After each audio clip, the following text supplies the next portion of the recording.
Putin vows deeper ties with Vietnam in visit criticized by the U.S. This is from the BBC.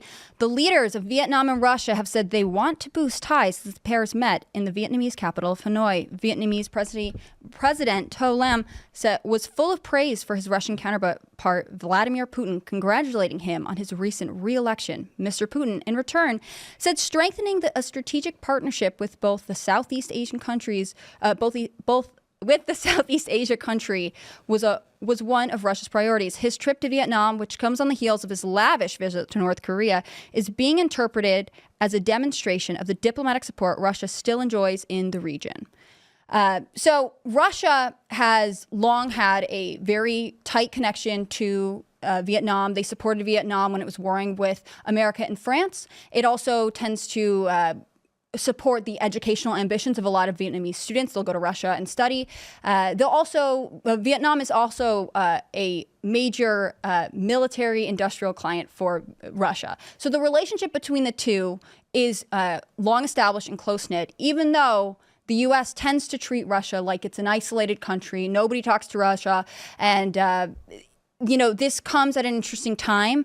Vietnam is one of the only countries that did not condemn Russia's invasion of Ukraine. And as we know, Russia's invasion of Ukraine was a major moment for the West. They really used it as a moment to economically and diplomatically sanction Russia. Again, further pushing this narrative that Russia is an isolated incident. George, you have a foreign policy background. I'm curious what you think of this move in terms of Russia and Vietnam's partnership. Yeah, so going back to the 2016 Trump campaign, I was the only guy on the campaign who actually gave the interview to a Russian newspaper about sanctions. This was going to 2016. So the U.S., the Obama administration, obviously after Russia moved in on Crimea, decided to impose sanctions. And basically the argument always has been, like since Kissinger, if the U.S. tries to isolate Russia, they're going to do one thing, and that is they're going to go into China's hands.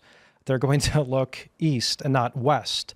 So this playbook, we've seen it over and over and over. Russia has basically created this fortress economy now where they're basically now immune to Western sanctions.